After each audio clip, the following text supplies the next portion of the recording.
来看面册一个卖种药山姆小姐哦，最近抛出一段国产红大帮的测试影片，看起来效果是真歹哦。国防部是回应强调讲，这款帮有经过美国的测试合格，嘛讲哦，若是影片内底的红大帮确定是国军的军品，会来调查讲看是安怎处置，要来追究法律的责任。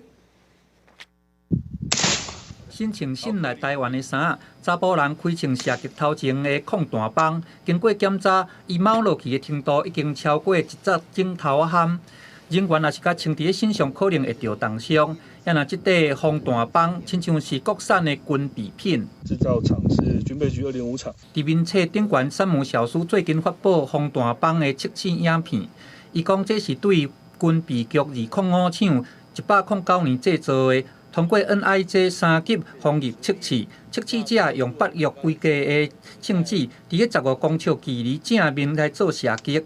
防弹帮去互真侪粒枪支击到，已经严重凹落去，差不多要射透过。国防部回应讲，初步测试者的效料拢有符合。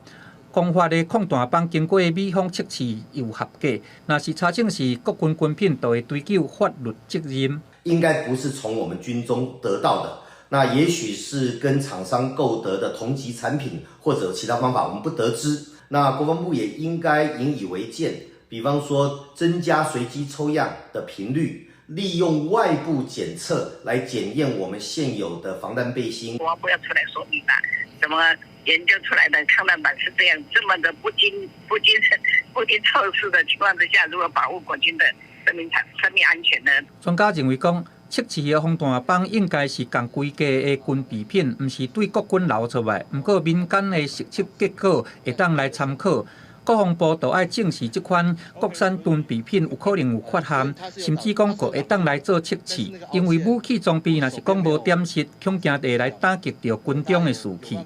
国家发给我的装备好像比较刺激哦，那其实他们心里也会有所感受，参考国外的防护标准，然后。 看看我们的防弹设备有没有提升的空间，如果有的话呢，就赶快编列预算然后去采购。针对美对台军售30公里机炮弹药，传出讲咱方已经有具备生产能力，因为国安高层交班才会去外口买。国防部回回讲，厂房当咧起，估计伫个2026年会来投入量产。目前透过甲外口买来满足军备的需求。